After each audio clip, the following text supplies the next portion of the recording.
I'm Malcolm Van Delst, and this is an excerpt from Shiny Pretty Gothic, book 3 in the Do the Wrong Thing series.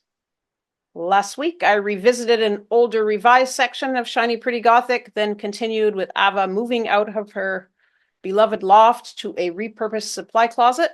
At Edward's apartment, she was horrified to see him dressed like a bum when he left to go to an interview for a job at a recording studio. So this is the next chapter. It's called Rest Not Rot. It is chapter 13. Back at the loft, Rick has moved in with Michelle. Not that they're back together, but not that they're not.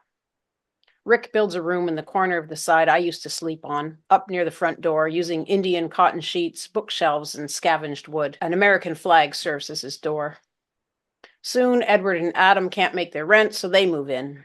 Edward puts his waterbed against the wall that divides the place in half, close to where my bed used to be.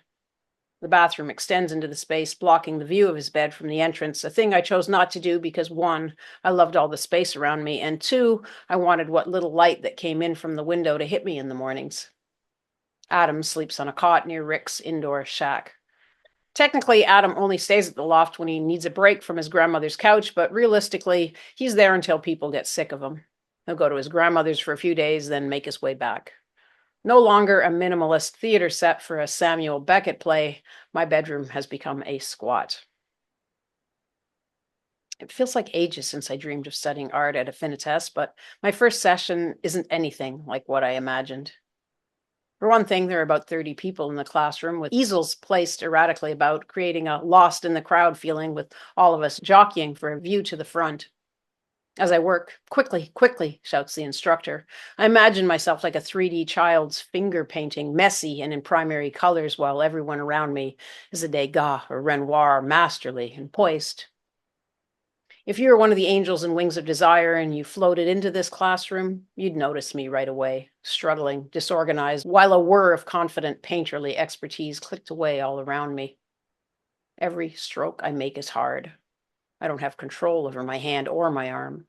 How will I ever make art if I can't control my hand and my arm? It's the longest 2 hours I ever spend. I don't go back. Lace up my high tops, pull up my lumberjack socks, and adjust the cuffs of my jeans. I'm a robot. Someone else is in control. I don't say goodbye to anyone.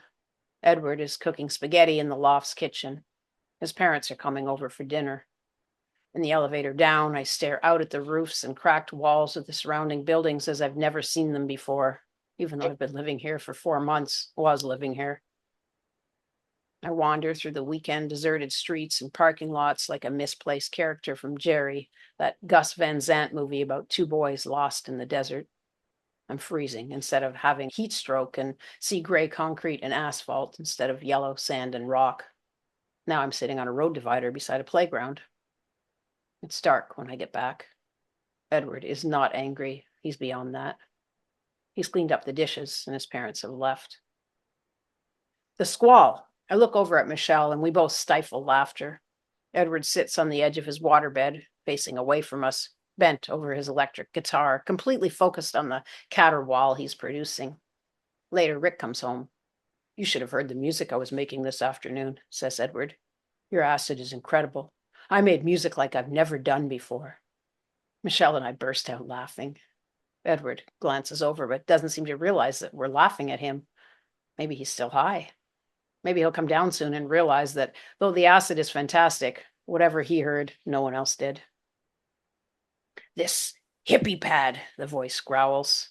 I open my eyes, groggy and disoriented. Edward beside me is still asleep. I see my ex-landlord, gray curls and tweed sports coat, standing at the foot of the bed. You have 24 hours to be out. I sit up. Our eyes meet for a second, then he turns and stomps out, slamming the door behind him.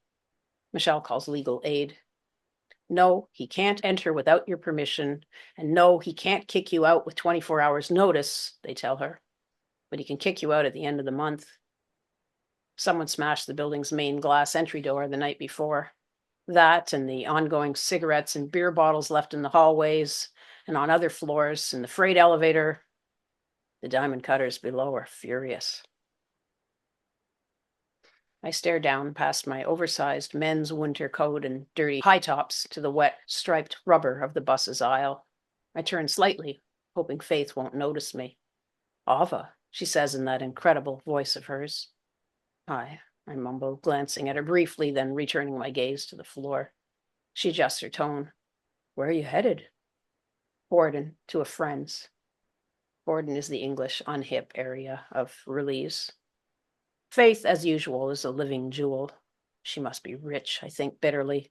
That gold and silver embroidered patchwork coat. I peek at its thick fabric from beneath my tangled hair. See you, Ava, she says gently when she gets off. Present day, February 24th, 2017, 10:15 p.m. Hey guys, sorry to do this to you, but sometimes there are things inside of you that have to get out, even if they interrupt the flow of the story, and even if, in service to the story, you want to keep them inside. Maybe I'm not as smart and disciplined as I think I am. Maybe the story is bigger than I am. Maybe I cannot control who or what the story becomes. Something no one talks about. Despair. It doesn't feel like despair. Complacency, small expectations for yourself. If it's not despair, why do I feel like crying? You're moving along, writing your goddamn story, and it's taking about 5 years longer than you expected. Whatever. Your investments have grown, and now you'll never have to work again. Great. You had assumed you'd have to go back to work unless your book sold well, though you thought that maybe you'd go back as a writer or writing workshop leader or something like that. You put your faith in yourself, the one you don't see but seems to live somewhere in the recesses of your mind and heart. And things worked out, though nothing like what you had expected and not via this self. Really, the seeds you planted about a decade ago when you decided to stop hating money and embrace it grew and blossomed. Maybe it is yourself and you're merely dumb as to what that actually is. The money part is yourself. Yourself connects to other selves, to nature and the universe. Yourself can't isolate. Maybe money is congealed energy, like that book you read said. A trade of one's energy or part of oneself with another person for their energy or part of their self. Money being the convenient box to hold these energies and parts of selves. The writing gives you that at-home in self feeling, the confidence, and while that was developing, so was your money, and honestly, they both ripened like a vegetable garden at the end of a growing season. Is that what life is?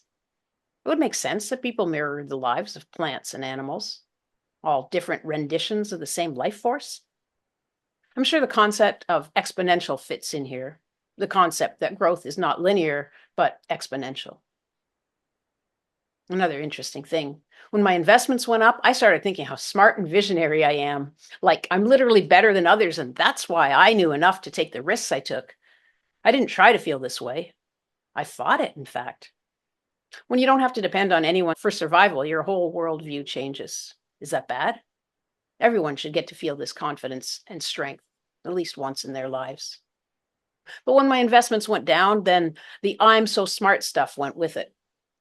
I thought about the jobs I might have to get. I didn't want to go back to those long, lonely nights. Lol, like this one. Now I'm not anxious, though. I'm not measuring up for anyone except myself.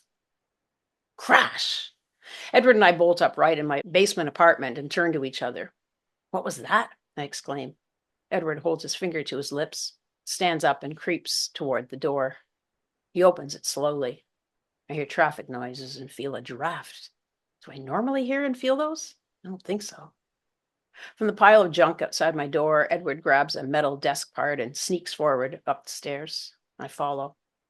He relaxes when he gets to the top, looks back at me and rolls his eyes. I step up to meet him and see his ex-roommate, Claude, standing outside on the sidewalk amidst a pile of broken glass.